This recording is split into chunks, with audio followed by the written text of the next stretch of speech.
बहुत दिन पहले की बात है। उज्जैन के पास बसे एक छोटे से गांव हिमवन में मोहन अपनी पत्नी सीमा, छोटी बेटी नेहा और अपने वृद्ध पिता किशोर के साथ एक तंग सी झोपड़ी में रहता था।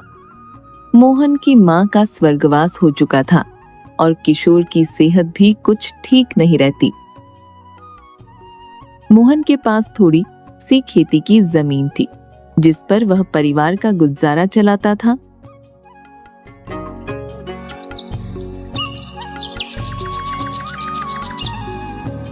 अप्रैल का महीना था। यूं तो गर्मियों में तापमान अक्सर 40 डिग्री के आसपास रहता था, लेकिन इस साल तापमान बहुत ज्यादा बढ़ गया था, जिस वजह से हिमवन गांव के लोग बहुत परेशान थे। अजी, देख रहे हो इस साल कितनी भयंकर गर्मी पड़ रही है। सूरज अभी उगा ही है और उगते ही देखो कैसे आग बरसा रहा है। हाँ भाग्यवान, इस साल की गर्मी तो कुछ ज्यादा ही भयंकर है। इतनी कड़ी धूप में काम करना तो बहुत मुश्किल हो गया है। घर से निकलते ही पूरा शरीर पसीने से टपकने लगता है और पैर तो गर्म रेत से सिक से जाते हैं। हाँ जी, आप अकेले ही इतनी कड़ी धूप में खेत में कितनी मेहनत करते हो। आपको तो इस गर्मी में कितनी परेशानी होती होगी ना। अरे भाग्यवान, मेहनत तो करनी पड़ेगी। अगर गरीब ही मौसम के डर से घर बैठ गया तो खाएगा क्या। हाँ जी, ये तो आप ठीक कहते हो। काम तो करना ही पड़ेगा और इसके अलावा हम गरीब कर ही क्या सकते हैं। चलिए, मैं आपके लिए खाना बांध देती हूँ। ये लीजिए जी, मैंने आपका खाना बांध दिया है। समय पर खा लीजिएगा। और हाँ, आजकल गर्मी बहुत ज्यादा है तो धूप में ज्यादा देर काम मत करना। हाँ ठीक है भाग्यवान, अब मैं चलता हूँ। तुम बेटी का ख्याल रखना और बाबूजी को टाइम पर दवाइयाँ दे देना। मैं शाम को जल्दी ही लौट आऊंगा। इतना कहकर मोहन खेत के लिए चल पड़ता है। मोहन अपने खेत पहुंचकर देखता है कि उसकी सारी फसल पूरी तरह से पककर खेत में सोने की तरह लहला रही है। यह देखकर मोहन बहुत खुश होता है। अरे वाह, इस बार तो फसल बहुत अच्छी लग रही है। लगता है इस बार अच्छा खासा मुनाफा हो जाएगा। मोहन यह सब बातें करते करते फसल की कटाई शुरू करने ही वाला था कि तभी उसके पास उसका दोस्त रमेश दौड़ा दौड़ा आता है। अरे क्या बात है रमेश भाई, आज कैसे दौड़े दौड़े आ रहे हो? क्या हुआ? रमेश मोहन को सारी बात बताता है। अरे मोहन भाई, तुम मेरे साथ जल्दी से घर चलो। मोहन घर पहुंचकर देखता है कि उसके पिताजी बिस्तर पर लेटे दर्द भरी आवाज में कहरा रहे हैं और उनकी तबीयत बहुत ज्यादा बिगड़ चुकी है। अरे पिताजी, आपको क्या हुआ? क्या हुआ पिताजी? मोहन के बार बार पूछने पर भी किशोर कुछ नहीं बोलते, बस दर्द से कहराहे जा रहे थे। मोहन से अपने पिता की यह हालत देखी नहीं जाती है और वह जल्दी से उन्हें डॉक्टर के पास लेकर जाता है।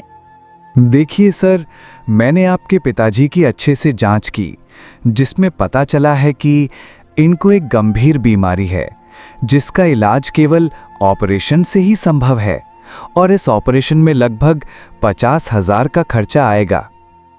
क्या डॉक्टर साहब, पर 50,000? इतने सारे पैसे? डॉक्टर साहब, मैं बहुत गरीब हूँ। इतने सारे पैसे मैं गरीब कहाँ से ले आऊंगा? देखिए सर, पैसे का तो इंतजाम करना ही होगा। आपको आज शाम तक का समय है, जल्दी इंतजाम करिए। बेचारा मोहन चुपचाप खड़े यही सोचे जा रहा था कि वह इतने सारे पैसों का इंतजाम कहाँ से करेगा। यही चिंता उसके मन को खाए जा रही थी। बेचारा मोहन दुखी मन ही मन में चिंताओं का पहाड़ लेकर घर की ओर चल पड़ता है। मोहन सीमा को सारी बातें बताता है। देख लो भाग्यवान, अब मैं इतने सारे पैसों का इंतजाम कैसे करूं, कुछ समझ नहीं आ रहा। अजी, आप चिंता क्यों करते हो? वो मेरे गहने पड़े हैं ना, आप उन्हें बेच दो और बाबूजी का इलाज करवा लो। अरे भाग्यवान, उन्हें कैसे भेज दें? वो तो तुम्हारी माँ की आखिरी निशानी है ना। और वैसे भी उन गहनों के बदले में ज्यादा पैसे नहीं मिलेंगे। अजी, इन गहनों की कीमत बाबूजी की जान से ज्यादा है क्या? कोई बात नहीं, गहने तो हम और ले लेंगे। आप इन्हें जल्दी से बेच दीजिए और बाबूजी का इलाज करवाइए। अच्छा ठीक है भाग्यवान, मैं अभी इन गहनों को लेकर लाला किरोड़ीमल के पास जाता हूँ। इतना कहकर मोहन वहां से चल पड़ता है।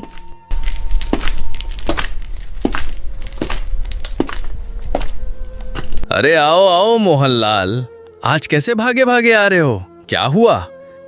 अरे लाला जी, मेरे पिताजी की तबीयत बहुत खराब हो गई है और डॉक्टर ने उनको ऑपरेशन करने के लिए बोला है, जिसके लिए 50,000 रुपये चाहिए। ये लो लाला जी, मेरी बीवी के गहने, और आप इनके बदले में मुझे पैसे दे दीजिए। अरे मोहनलाल, मैं तुम्हें इन गहनों के बदले में केवल 10,000 रुपए ही दे सकता हूँ। क्या लाला जी, सिर्फ 10,000 रुपये? हाँ मोहन, मैं इन गहनों के बस 10,000 रुपए ही दे सकता हूँ। इससे ज्यादा 1 रुपया नहीं दूंगा। लेने हैं तो बताओ, वरना यहाँ से चलते बनो। अरे लाला जी, ऐसे मत करो। अगर आपने मुझे पैसे नहीं दिए तो मैं अपने पिता की जान नहीं बचा पाऊंगा।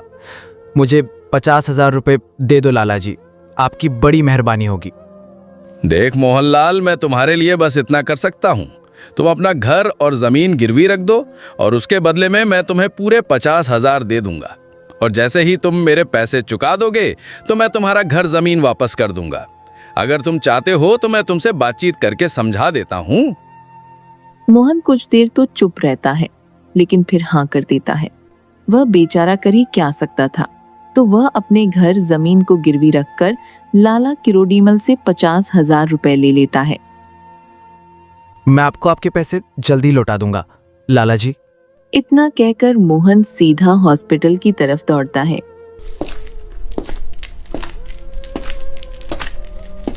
ये लीजिए डॉक्टर साहब, 50,000 रुपए, और अब आप मेरे पिताजी का इलाज शुरू कीजिए। पैसे लेकर वह डॉक्टर मोहन के पिता का इलाज कर देते हैं।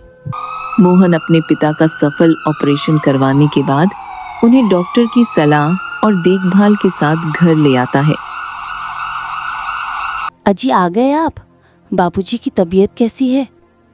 अब पिताजी की तबीयत ठीक है भाग्यवान, ऑपरेशन हो चुका है। बस डॉक्टर ने इनको थोड़ा आराम और दवाइयां समय पर लेने को बोला है।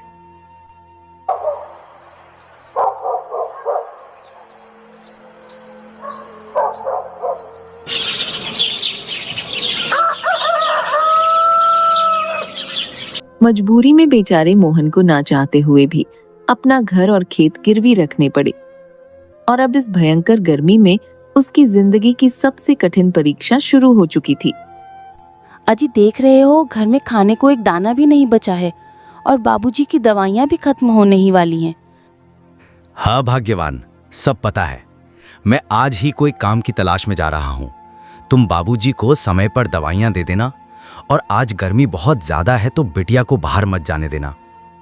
अजी हमें उस लाला किरोड़ीमल के पैसे भी चुकाने हैं, और ऊपर से ये तपती गर्मी भी जान ले रही है।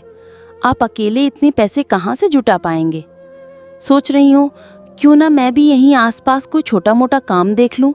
कम से कम बाबूजी की दवाई और 2 वक्त की रोटी का इंतजाम तो हो सके। अच्छा ठीक है भाग्यवान, तुम यहीं घर के आसपास कोई काम देख लेना। अभी मैं भी कोई काम की तलाश करता हूँ। इतना कहकर मोहन वहां से चला जाता है। दोनों पति पत्नी गांव में काम की तलाश करते हैं तो उन दोनों को काम मिल जाता है। वे दोनों इस कड़कती गर्मी में सुबह से शाम तक खूब मेहनत करते हैं, जिससे उनकी इतनी आमदनी हो जाती कि उनके घर का राशन और बाबूजी की दवाइयां आ सके।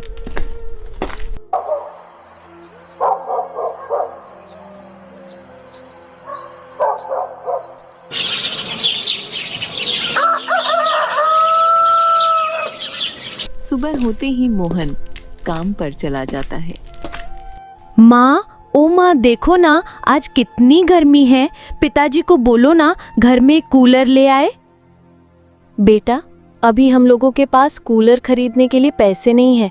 घर में एक पंखा है, अभी उसी से काम चलाना पड़ेगा। लेकिन माँ, ये पंखा चलता ही कहाँ है? ये पंखा इतने धीरे धीरे घूमता है कि इसकी हवा ही नहीं लगती। और देखो इस गर्मी से मेरा कैसा हाल हो गया है। बेटा, एक काम कर, तू जाकर ठंडे पानी से नहा ले तो तुझे थोड़ा अच्छा लगेगा, क्योंकि ये गर्मी तो हमारा पीछा छोड़ेगी नहीं। और ना हम इतने अमीर हैं कि गर्मी से बचने के लिए हम अपने घर में एसी या कूलर लगवा सकें। सीमा अपनी बेटी से यह कह ही रही होती है कि तभी उनके घर लाला किरोड़ीमल आ जाता है। मोहन, अरे ओ मोहनलाल, घर पे हो क्या? बाहर तो आओ जरा। लाला किरोड़ीमल आवाज लगाता है तो सीमा बाहर आती है। आइए लाला जी, राम राम। आज सुबह सुबह कैसे आना हुआ? और नेहा के पापा तो घर पर नहीं है, वे तो सुबह ही काम पर चले जाते हैं। वो मोहन ने मुझसे 50,000 रुपए लिए थे, वही लेने आया हूँ। अच्छा, तो मैं शाम को फिर आता हूँ। इतना कहकर लाला किरोड़ीमल वहां से चला जाता है। लेकिन बेचारी सीमा अब इस चिंता में डूब जाती है कि इतने पैसों का इंतजाम अब कैसे होगा। चिंताओं से घिरी पैसों के बारे में सोचते सोचते वह भी काम पर चली जाती है। वे बेचारे दोनों इस चिलचिलाती धूप में कगी मेहनत करते हैं ताकि किसी तरह एक एक पैसा जोड़कर अपने परिवार का गुजारा चला सके। बाहर जून की गर्मी अपना कहर बरसा रही थी। सूरज तो मानो आसमान से आग बरसा रहा था, जैसे धरती से उसकी कोई पुरानी दुश्मनी हो। गांव का चौपाल जहां लोग आकर बैठा करते थे, बच्चे जहां खेला करते थे, अब वह सुना पड़ा था। पक्षियों ने भी उड़ना छोड़ दिया था और इंसान तो जैसे घरों में कैद हो गए थे। गर्म लू ऐसे चल रही थी जैसे रेत के तूफान में सब कुछ बहा ले जाएगी। कुछ इक्के दुक्के लोग ही थे जो मोहन की तरह इस कड़कड़ाती गर्मी में अपना पेट पालने के लिए अपना पसीना बहा रहे थे। शाम होते होते मोहन मेहनत मजदूरी करके घर की ओर चल पड़ता है, लेकिन गर्मी अभी भी अपने चरम सीमा पर थी। पसीने से लथपथ मोहन घर पहुंचता है। वह देखता है कि घर के दरवाजे पर खड़ी सीमा उसके आने की राह देख रही है। हे भगवान, पता नहीं भाग्यवान, इस साल ऊपर वाला कैसा गर्मी का कहर बरसा रहा है। काम करते हुए ऐसा लग रहा था कि मैं अभी चक्कर खाकर गिर ही जाऊंगा। हाँ जी, आज तो गर्मी कुछ ज्यादा ही है।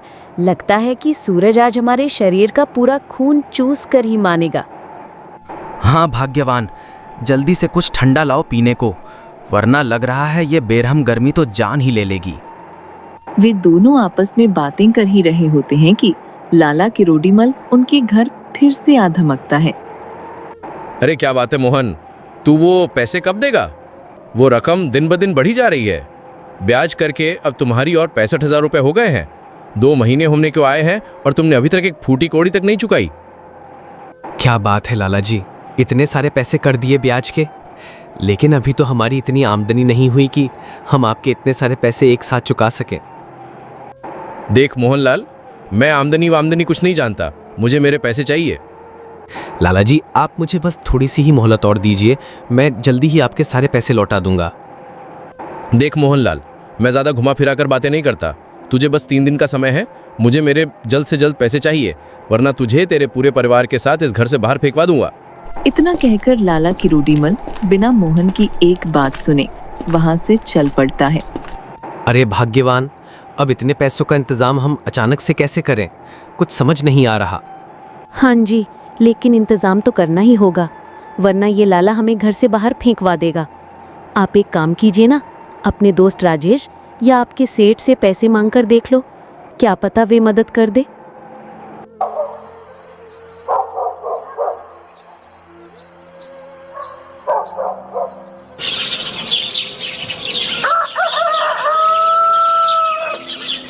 भाग्यवान, मैं पैसों का इंतजाम करने जा रहा हूँ। तुम आज घर पे ही रहना।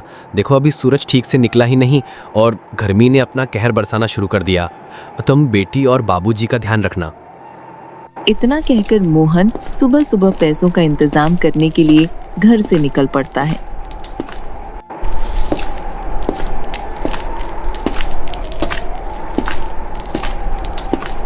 सबसे पहले मोहन अपने दोस्त राजेश के घर जाता है, जिसकी आर्थिक स्थिति काफी अच्छी थी क्योंकि वह पास के ही शहर में नौकरी करता था। मोहन अपने दोस्त को सारी बातें बताता है और उसे मदद की गुहार लगाता है। मेरे भाई, मेरी कुछ समय के लिए मदद कर दो, मैं जल्दी ही तुम्हारे सारे पैसे वापस लौटा दूंगा। अगर मैंने उस लाला को पैसे नहीं दिए तो वो हमें घर से बेदखल कर देगा। क्या 65,000 रुपये? ना ना मोहन भाई, मेरे पास इतने पैसे नहीं हैं।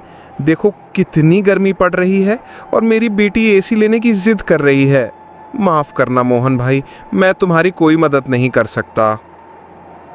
मोहन का दोस्त राजेश बिल्कुल भी मदद नहीं करता है। बेचारा मोहन वहां से दुखी मन से चला जाता है।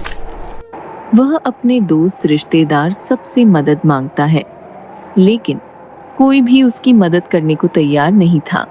मोहन को मदद के लिए भटकते भटकते 2 दिन हो चुके थे। आखिर वह मदद की उम्मीद लेकर अपने सेठ रूपचंद के पास जाता है, जिसके यहाँ वह मजदूरी करता था। मोहन अपने सेठ को अपनी सारी व्यथा सुनाता है। सेठ जी, अब तो केवल आप ही मेरी आखिरी उम्मीद हो। मेरी मदद करो सेठ जी, नहीं तो वो लाला मुझे घर से निकाल देगा। अरे मोहन, जो तुम बोल रहे हो वो तो बहुत बड़ी रकम है, और अभी तो तुम्हें काम करते हुए 2 महीने ही हुए हैं, और वैसे भी इस गर्मी में धंधा बहुत ज्यादा मंदा चल रहा है। तुम माफ करना मोहन, मैं तुम्हें इतना ज्यादा पैसे नहीं दे सकता। ऐसा मत करो मालिक, किसी ने मेरी मदद नहीं की, आप तो मेरी मदद करो मालिक। मैं आपका एक एक पैसा दिन रात मेहनत करके चुका दूंगा।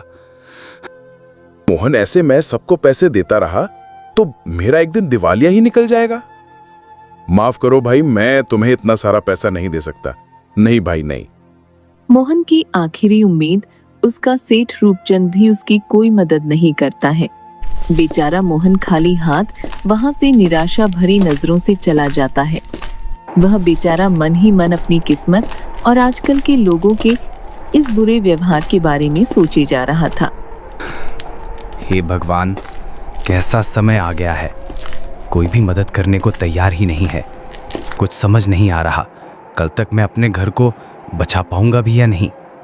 ऐसा सोचते सोचते मोहन घर पहुंचता है। अजी, आ गए आप? कुछ इंतजाम हुआ पैसे का? नहीं भाग्यवान, मैं अपने दोस्त, रिश्तेदार, यहाँ तक कि अपने सेठ, सबके पास जाकर देख लिया, कोई भी हमारी मदद करने को तैयार नहीं है।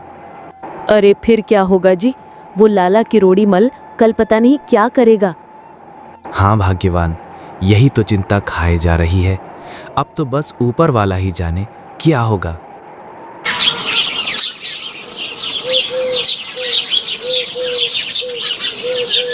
अजी, मुझे तो बहुत चिंता हो रही है। पिछली बार जब लाला किरोड़ी मल आया था तो वो कह रहा था ना, अगर हमने उसे पूरे पैसे नहीं दिए तो वो हमें घर से बाहर निकाल देगा। अगर उसने सच में ऐसा किया तो हम इतनी गर्मी में बाबूजी और बच्ची को लेकर कहाँ जाएंगे?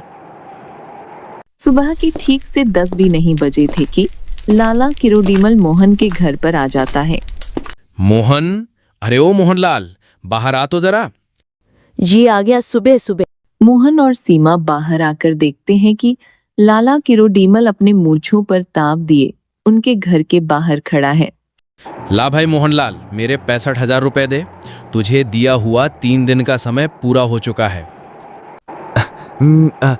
लाला जी, अभी तक मुझसे पैसे का इंतजाम नहीं हो पाया है। आप मुझे थोड़ी सी मोहलत और दीजिए। मोहलत? अरे भाई, और कितनी मोहलत दूं? पिछले कितने दिनों से तुम्हारे मुंह से यही बात सुनते आ रहा हूं, लेकिन अब मैं तुम्हारी एक नहीं सुनने वाला। जल्दी से अपना बोरिया बिस्तर उठाओ और मेरे घर से निकल जाओ। ऐसा मत करो लाला जी, थोड़ा रहम करो मुझ गरीब पर। आप मुझे कुछ समय दे दीजिए, मैं आपको सारे पैसे दे दूंगा। इतनी गर्मी में मैं अपने परिवार को लेकर कहाँ जाऊंगा? मेरे पास तो रहने का कोई और ठिकाना भी नहीं है। वो सब मैं नहीं जानता मोहन। निर्धारित समय पर तुमने मुझे पैसे नहीं लौटाए, इसलिए तुम्हारा गिरवी रखा हुआ घर और जमीन अब मेरे हो चुके हैं। इतना कहकर लाला किरोड़ीमल मोहन और उसके पूरे परिवार को घर से बाहर निकाल देता है। मोहन लाला के सामने बहुत मिन्नतें करता है, लेकिन वह उसकी एक नहीं सुनता है। बेचारा मोहन उस भरी दोपहरी में अपने परिवार को लेकर घर से चल पड़ता है। पापा, उन अंकल ने हमें घर से बाहर क्यों निकाल दिया? अब हम इतनी गर्मी में कहाँ पर जाएंगे? मुझे बहुत ज़्यादा गर्मी लग रही है, बहुत ज़्यादा प्यास भी लग रही है। पापा, घर से हम जितना पानी लेकर आए थे वो तो ख़त्म हो गया। अब तो हमारे पास पीने के लिए भी पानी नहीं है। वो देखो, सामने पानी बेचने वाला, मैं उसके पास जाकर पानी लेकर आता हूँ। अरे ताऊ जी, पानी का गिलास कितने रुपए का दिया? 5 रुपए का गिलास है बेटा, बताओ कितने दूं? अरे ताऊ जी, अभी तक तो 2 रुपए का मिल रहा था, अब अचानक ऐसे 5 रुपए का कैसे हो गया? अरे बेटा, गर्मी भी तो देखो कितनी ज़्यादा है, क्या करें, पानी मिलता भी कहाँ है इतनी आसानी से, दूर नदी से लाना पड़ता है। मैं गरीब इसी काम से अपना घर चला रहा हूँ। अच्छा ठीक है ताऊ जी, 2 गिलास दे दीजिए। मोहन उस दुकान से पानी लाकर अपने परिवार को दे देता है। अजय, आप भी पानी पी लीजिए थोड़ा, देखिए तो कितनी गर्मी है। नहीं भाग्यवान, मैंने पानी पी लिया था, वही तुम पियो।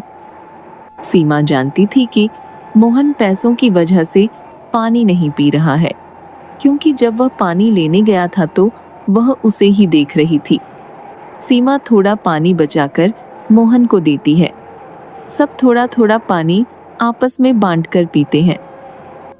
अजी, हमें रहने के लिए कोई जगह देखनी होगी, वरना हम इतनी गर्मी में कहाँ जाएंगे। हाँ भाग्यवान, लेकिन अभी तो सब लोग चलकर बहुत थक गए हैं।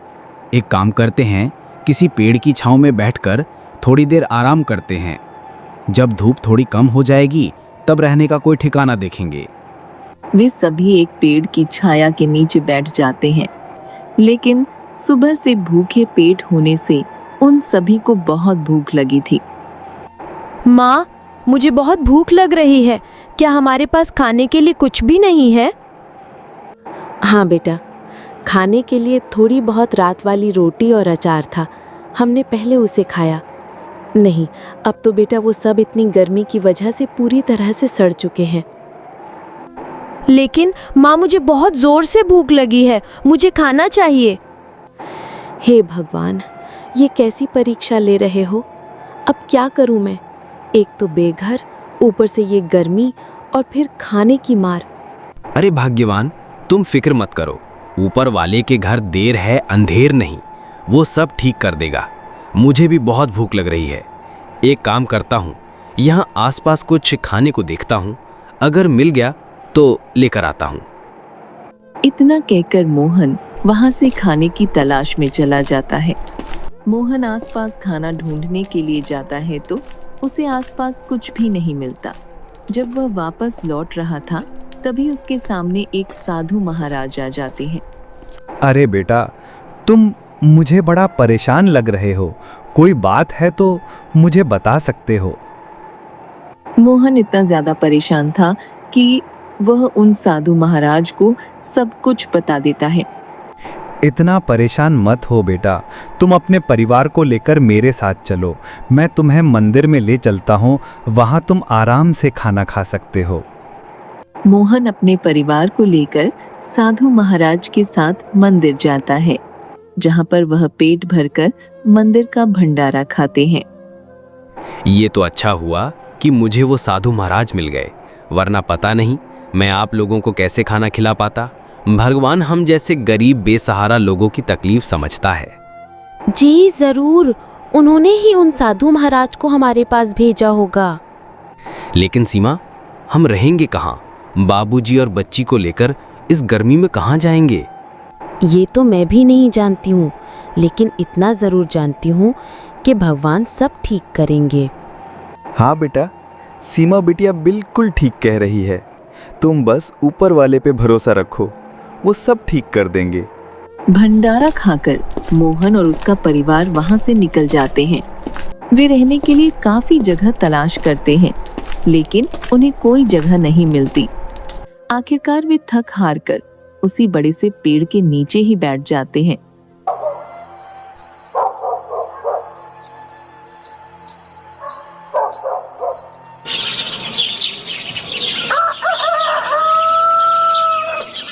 उन्हें उस पेड़ के नीचे इस भयंकर गर्मी में भूखे प्यासे रहते कुछ दिन यूं ही बीत जाते हैं।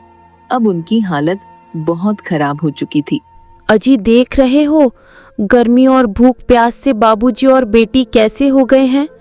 मुझसे तो अब इनकी ये हालत देखी नहीं जाती। हाँ भाग्यवान, लेकिन अब हम क्या करें, कहाँ जाएं? कुछ समझ नहीं आ रहा। हमारे दोस्त रिश्तेदार सब ने हमसे मुंह मोड़ लिया। हाँ जी, भगवान हमारी कैसी परीक्षा ले रहे हैं। हमने तो आज तक सपने में भी किसी का बुरा नहीं चाहा। हाँ भाग्यवान, शायद ये हमारी कठिन परीक्षा का समय चल रहा है। ये भी गुजर जाएगा। बस भगवान पर भरोसा रखो, वो सब ठीक कर देंगे। वे दोनों पति पत्नी आपस में बातें कर ही रहे थे कि तभी वह साधु महाराज उनके पास आ जाते हैं। अरे तुम तो वही हो ना जो उस दिन मिले थे। मैं तुमसे बात करना चाहता था लेकिन तुम चले गए। अब मेरे साथ चलो, तुम्हारे रहने की व्यवस्था हो गई है। कल से तुम मंदिर में सेवा करना, ट्रस्ट सब सुविधा देगा।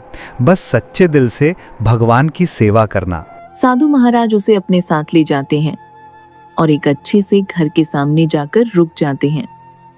बेटा, आज से तुम अपने परिवार के साथ इस घर में रह सकते हो। ये तुम्हारा ही घर है। बस याद रखना, कल सुबह से मंदिर में भगवान की सेवा करनी है। आपका बहुत बहुत धन्यवाद साधु महाराज जी। आपने मेरे लिए जो किया है वो मैं मरते दम तक नहीं भूल सकता।